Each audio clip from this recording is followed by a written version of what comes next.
Okay, so let's go over this study like just a little bit. So kind of the first thing that I wanted to do is just look at the abstract to it and how many answers that we can just answer from this, from reading this alone. And we only have one more quiz. So there we go. So the objective, to determine the efficacy of high-intensity progressive resistance training on glycemic control in older adults with type 2 diabetes. Now, it was actually kind of interesting in the, design and the methods. One thing to pay attention to that I thought was really cool is that they were all Latino, and there was actually more women than men in this study. So that was really cool. That might indicate why some of our results were given ways, but like this right here, most research is done on what ethnicity of people. What do y'all think? At least in America, right? Mostly white Caucasian. So this study was really interesting in that case. And another big thing with it, type 2 diabetes rates a little bit higher in the Latino population, right? So like fairly interesting there. And most research is done in men or women. What do y'all think? Men, mostly. So this one thing that they didn't do that I wish they would have subdivided the analysis, like it said how much muscle mass that females gained versus males gained, but it really didn't come out there. But pretty cool. And also, all of them were relatively old, so 66 plus or minus 8 years. So all of this might indicate like how the results are actually going. So here, results: 16 weeks progressive resistance training 3 times per week resulted in reduced plasma glycosylated hemoglobin. That right there, that is hemoglobin A1C. Does anybody know what that is?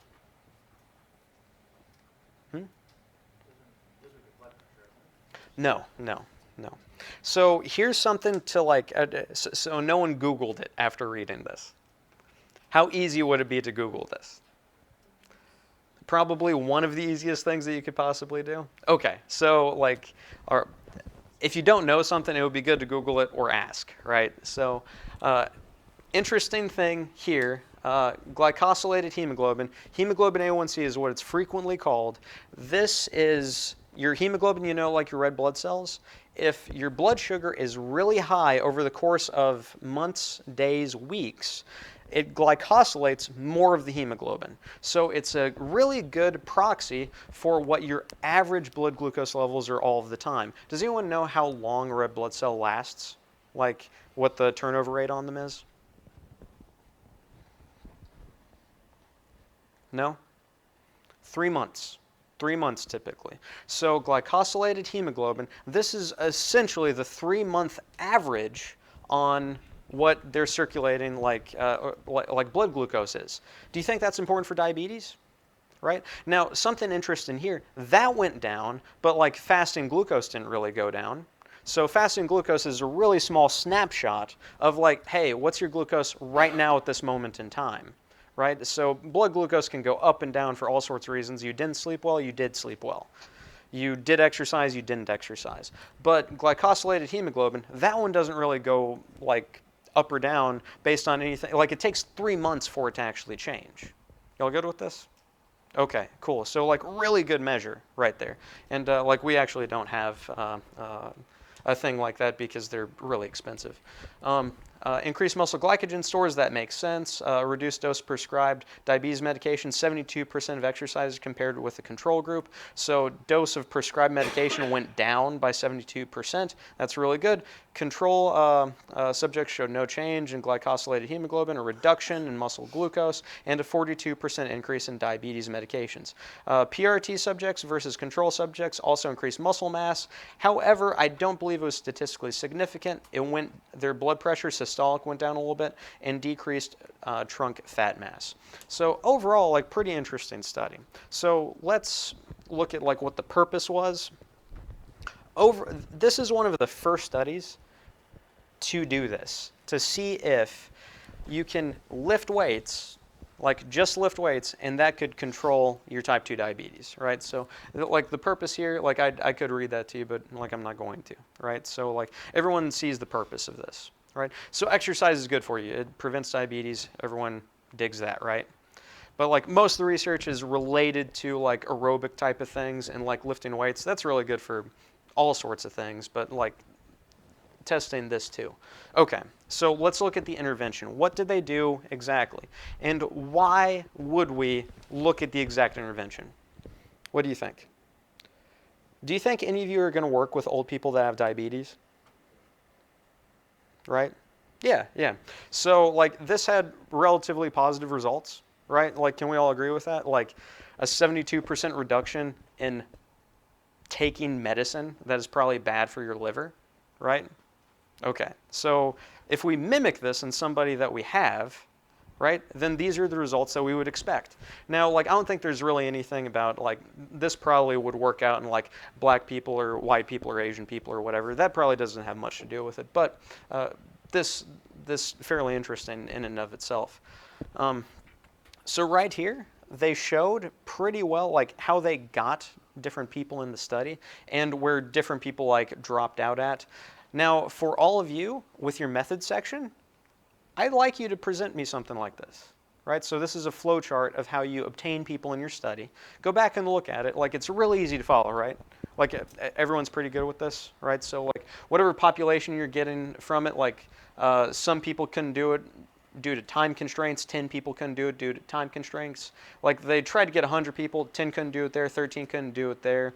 And then 77 left, like after certain screening, and then 10 were no longer able to do it. So now we're down to 67. 5 of them were not randomized for whatever reason. 62 were randomized, and then in the control group, 31, and the resistance training, or PRT group basically, 31 there. And then like lost to follow-up, they had a really like low attrition rate. That's what that's considered right there, is attrition rate. So 2 people out of, well, effectively like 62, so that's pretty cool. So 60 people out of 62 that were actually like able to be in the study, finish the study. That's kind of cool, right? All right, okay.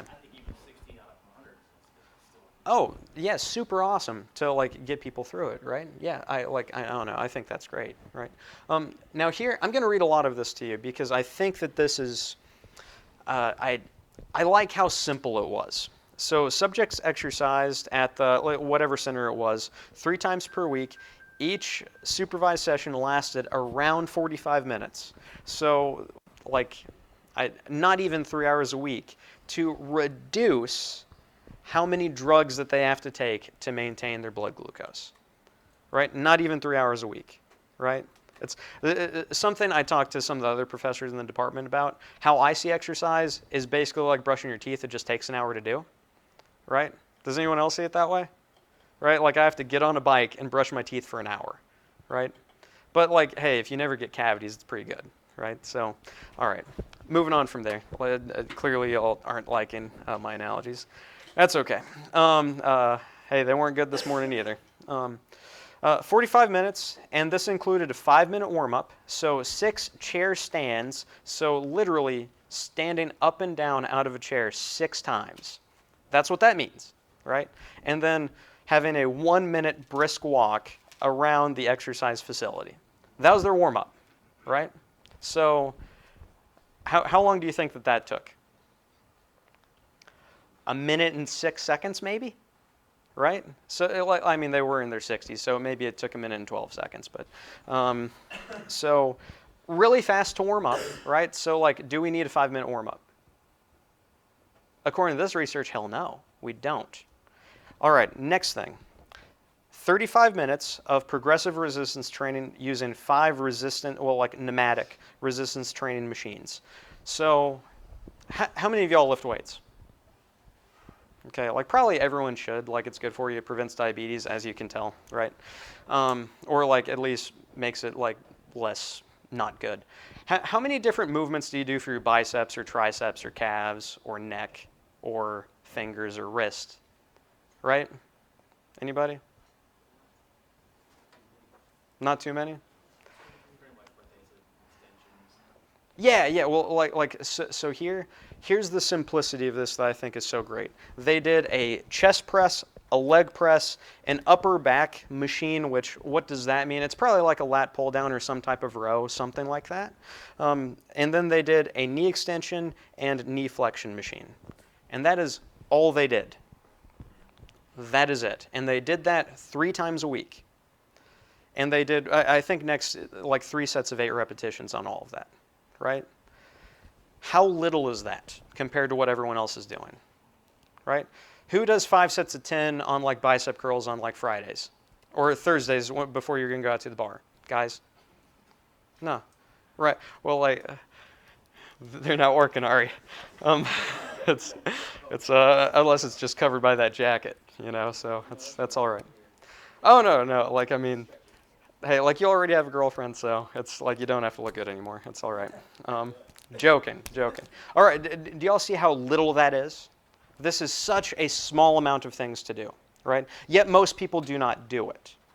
And it can change so many things.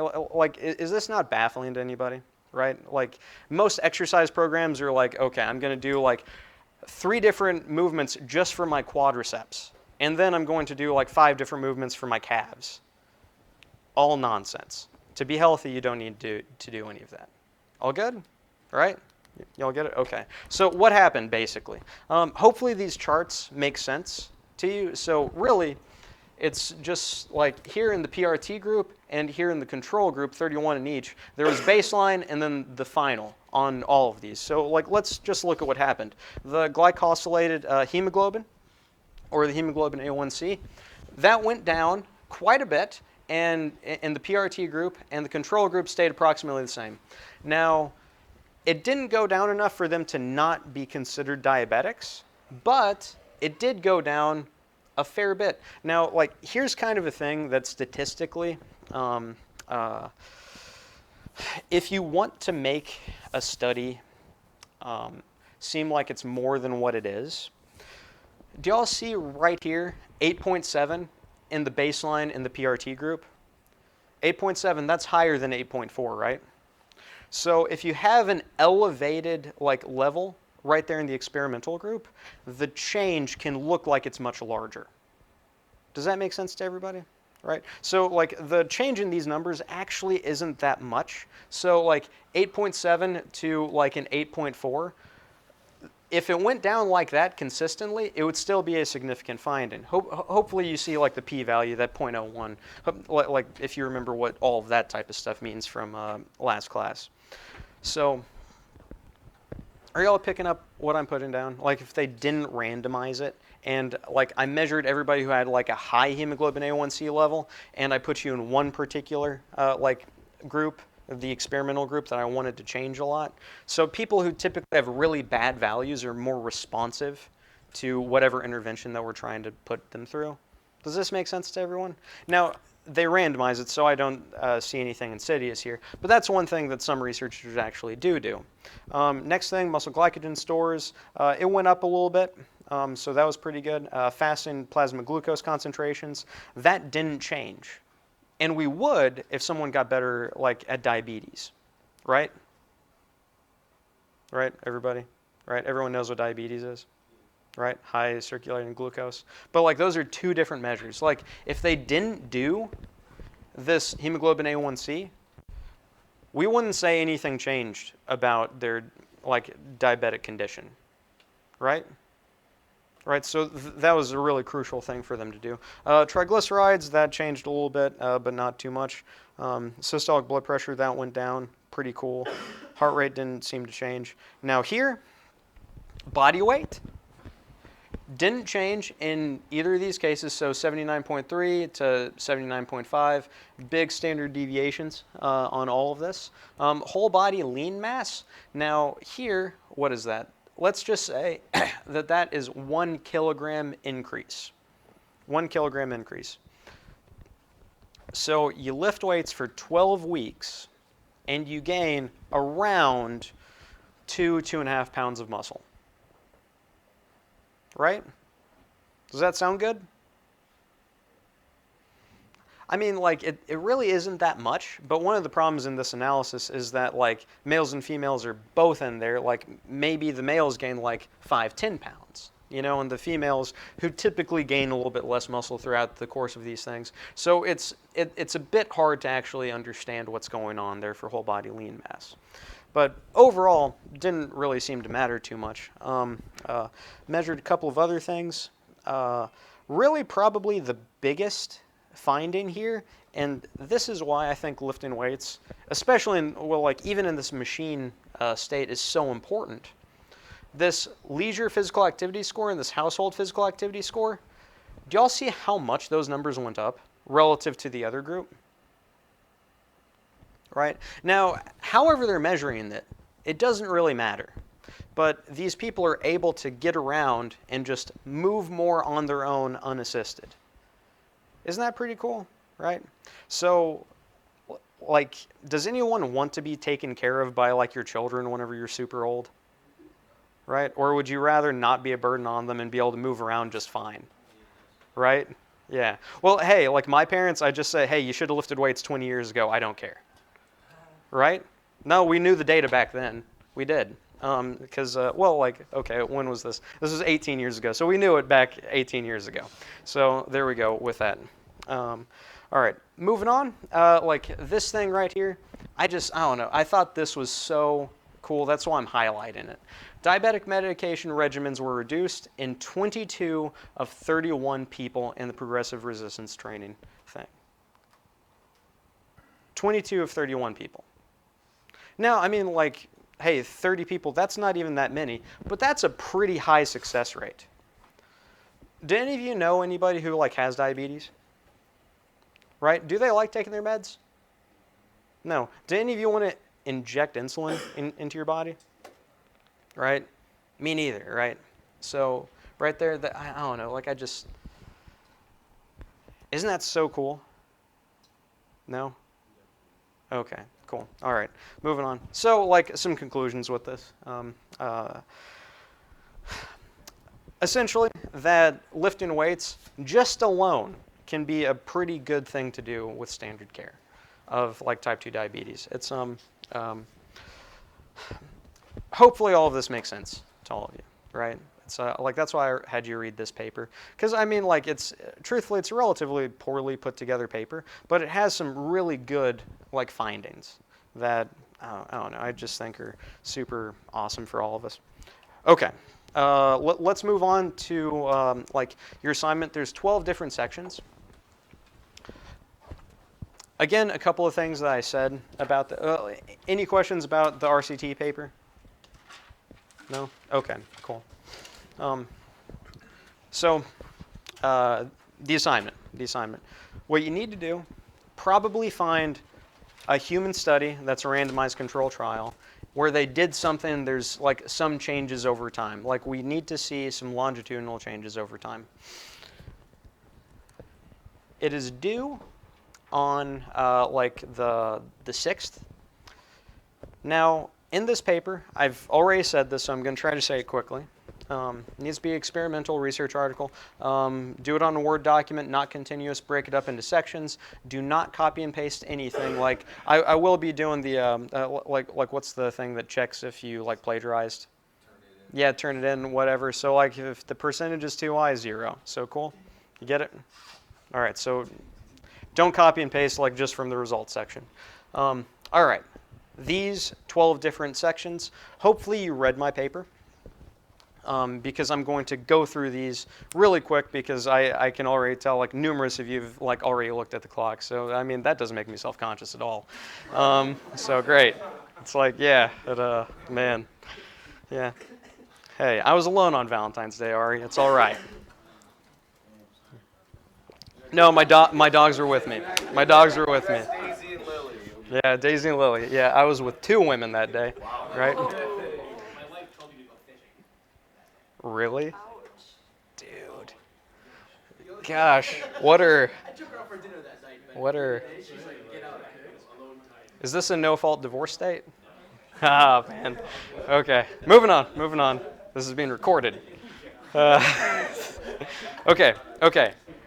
So going through this first section. Who did it and when? Relatively easy. If you mess up on this part, I'm going to be mad at you. Just who did it and what year. Like these different individuals, like I would like it if you also said what university that it was out of, because that might indicate a couple of things. So typically, like, well, depending on the topic that you're looking at, there's some universities that are really well known for looking into those types of things, other ones that are like less well known. Like if you looked at something with like the spinal column, anything like that, the University of Waterloo in Canada is like the best place to go for that.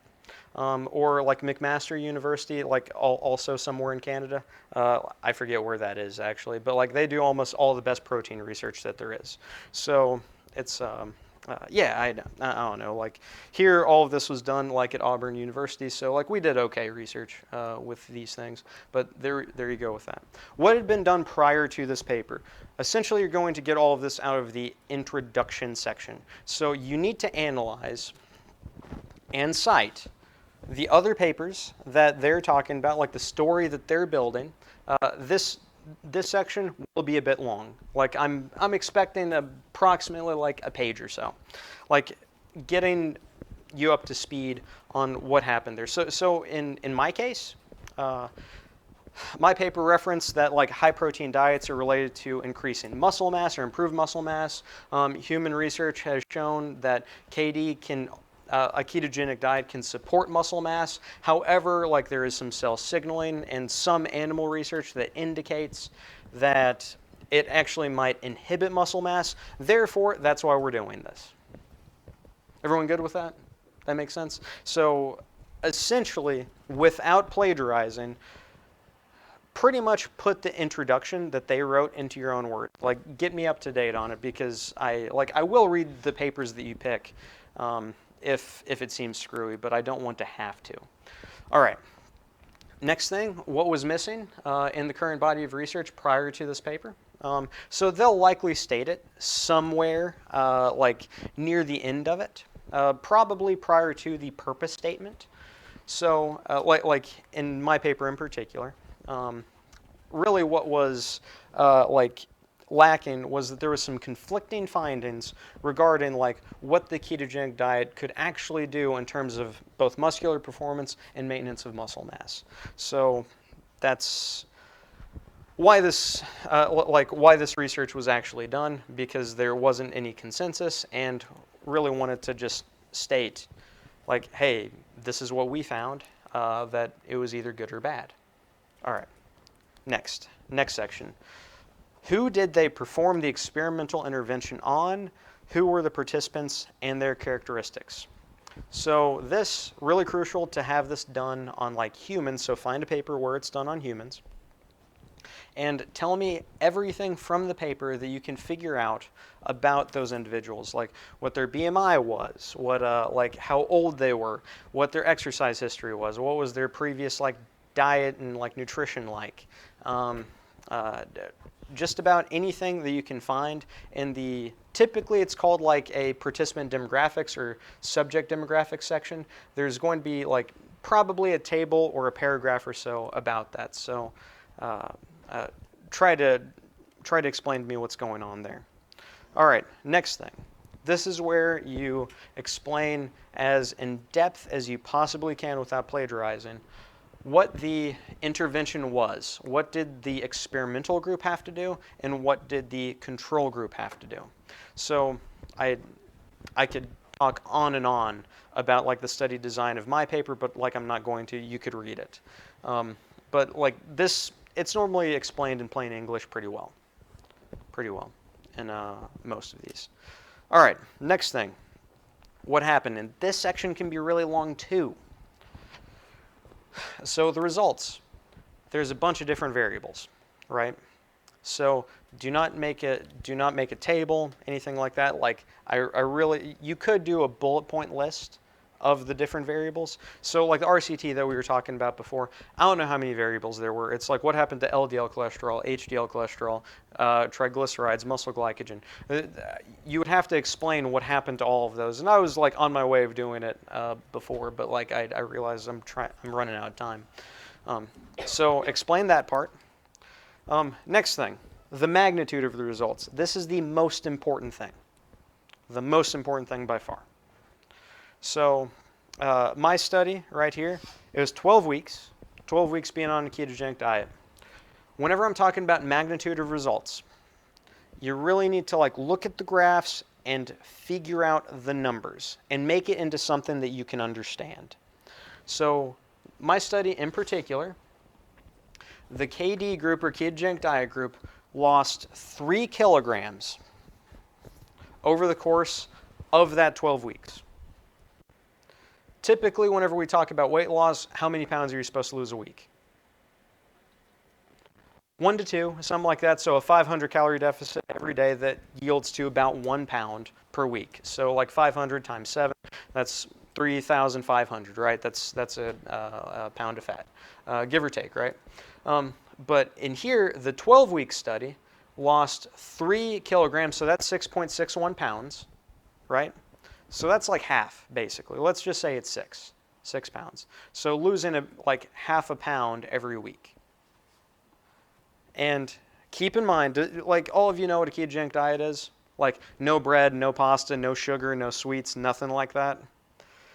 If you did that for 12 weeks and you only lost 6 pounds, right, would you be mad? Right. Right. And so do you see like how small those results are? Now, here's another thing about this study in particular. Now, granted, like I completely agree, 6 pounds over the course of 12 weeks, that's lame, that sucks. But in this study, we didn't tell them to lose weight. We told them, eat as much as you want. Does that change how you interpret it? Right? So those are two sides of that coin. It's just like, hey bro, don't eat carbs, but eat, I don't know, 7 gallons of bacon. Like however you measure bacon, right? I did look at you whenever I said that, huh? But doesn't like when you telling somebody that okay, we're not trying to have you lose weight, but eat what you want. They're psychologically gonna go, okay, no, I mean. Oh no, it wasn't eat what you want. It was eat as much as you want of these particular foods. Oh, well, right. Well. So yeah, but no, like totally right. Like frequently whenever we measure this, it's on like a 3-day food log. And like if anyone's in my nutrition class, you actually have to do this. It's kind of funny. Like if I tell you to write down everything that you eat for the next 3 days, you'll eat less. Well, yeah, to make it look better, and partially you don't want to. Well, and also you might report it poorly or anything like that. So it's that's actually one dietary intervention that a lot of people do is like, hey, like I'm not telling you calorie restrict, just write down everything that goes in your mouth, and it actually does seem to work a little bit. But, huh? No. Like they do all the CrossFit workouts. Yeah. So like they were exercising, but we actually didn't do a really good job of measuring that. Moving on. So next thing, internal validity. This thing right here. This is really important for us to know, and it's going to show up on our test. So what is internal validity? So right here, I'm just going to read this to you. It refers to how well an experiment is done, especially avoiding like different confounding variables that like might impact the results in a given way. So how well did we control everything in this study to make it, to make it to where the ketogenic diet was the only difference between them? Now, in free-living humans, yeah, like that's super hard to do. Did I measure their alcohol intake? No. Did I measure like how much sleep that they were having? No. Did I measure exactly how many weights they were lifting, how much cardio they were doing? No. Right? So the internal validity of this particular study, relatively low. Like there might be something crazy that happens in your brain to where like once you're on a ketogenic diet for 2 weeks, all you do is you sprint everywhere now. Now that's probably not true, but I don't know that. Or maybe all of them starting the ketogenic diet, they were like, you know what? Whenever I have high blood levels of ketones, cigarettes sound really good. That can help with losing weight, right? Right? So we didn't control for all of that. I didn't tell them not to smoke, right? Now, I mean, they're all CrossFitters, so they weren't smoking, but like I didn't tell them and I didn't write that in the paper. Next thing, external validity. This one is a huge deal along with internal validity. External validity refers to how well data and theories from one setting apply to another. So, different things to think about. So like that RCT study, for example. How well do you think that data of like 66-year-old like Latinos, a little bit heavier on women and a little bit less on men, how well do you think that applies to 18-year-old like Japanese males? Does it? I mean, physiology is about the same. I mean, there might be a little bit more like oxidative stress in the older people or whatever. But like, I mean, it might apply. But like, we might also expect different results. So, like with this, age groups, like if they tested a particular age group, it might not apply to other age groups. If they tested a particular like, I don't know, like type of person, it might not apply to different types of people. So the people in this study, for example, I think, I'm trying to remember, we said that they were trained in terms of lifting weights if they could squat at least 1 times their body weight or 1.25 times their body weight, something like that. So anybody who lifts weights frequently, being able to squat your body weight, would you say that you're really trained in terms of lifting weights? No. No.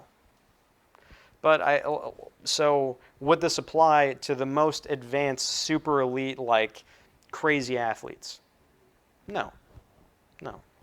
But also, would it apply to like geriatric people who can't squat half their body weight? Who can't squat at all, right? I mean, that's kind of where I'm at now, so whatever. So that's overall what external validity means. What are the limitations in terms of interpretation and application of this study? So like just take in mind, for example, mostly like sample size, like in the totality of my study, there are 12 people. So can I infer how a whole population, everybody is going to like, what's going to happen if I only tested 12 people?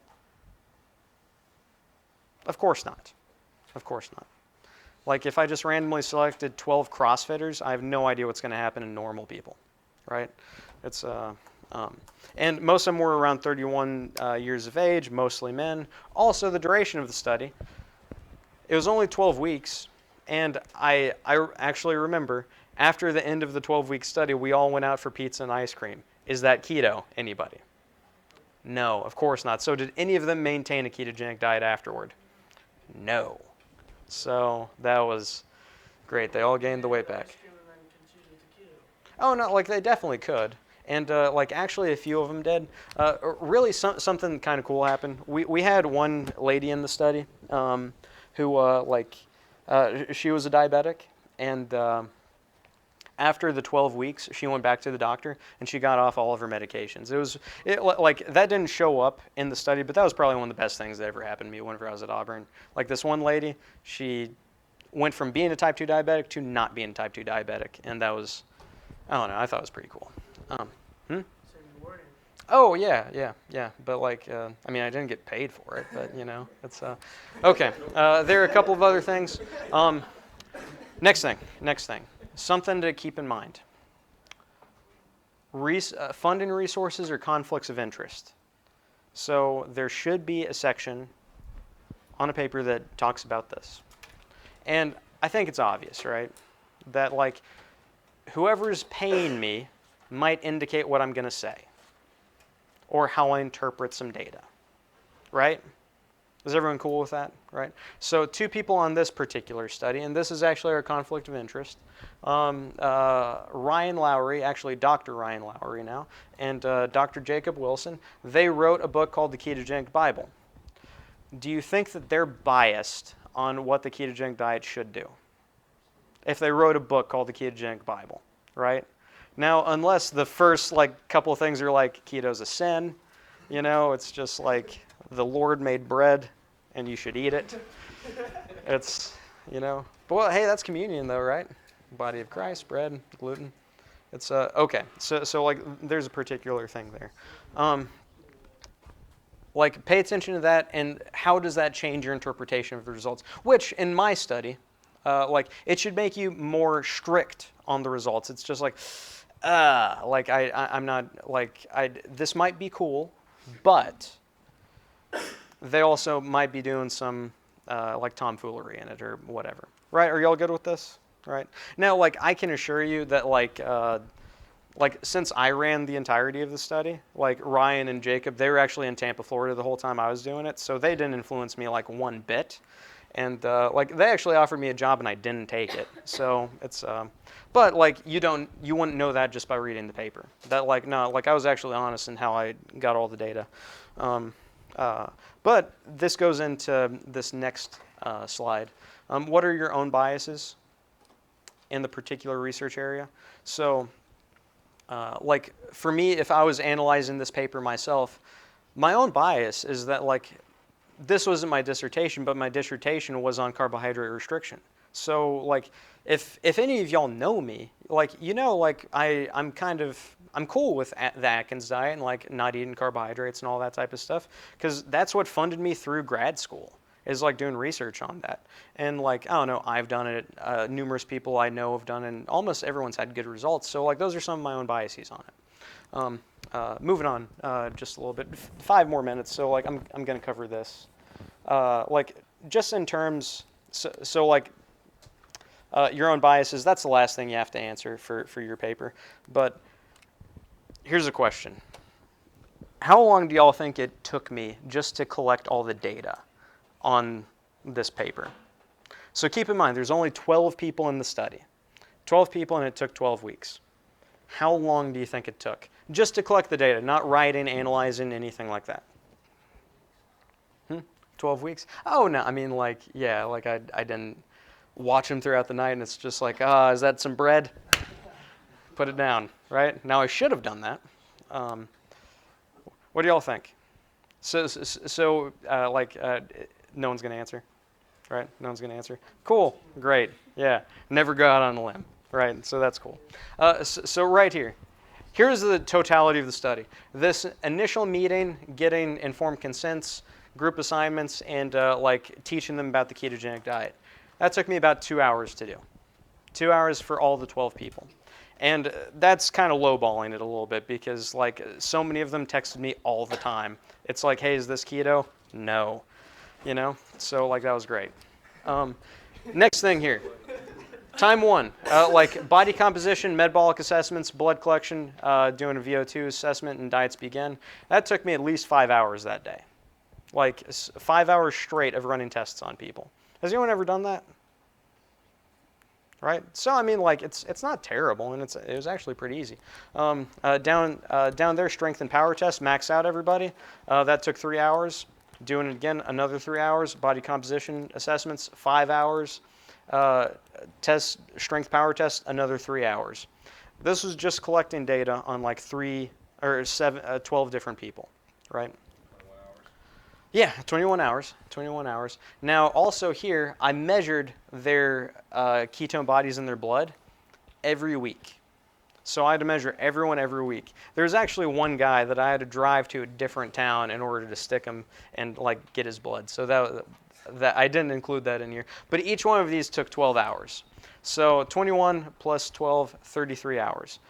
33 hours just of collecting data, not writing the paper, not making graphs, anything like that. 33 hours for me to tell you ultimately that if you get on a ketogenic diet, you might lose a couple of pounds of fat. Right? 33 hours. Now, right, like, I don't know. That's why reading these papers is so important. Like, all of you, you don't have to waste 33 hours to figure that out. Does that make sense? Right? Okay, cool. So, like, yeah, I guess that's class today. We'll talk about epidemiology faces its limits just a little bit next time.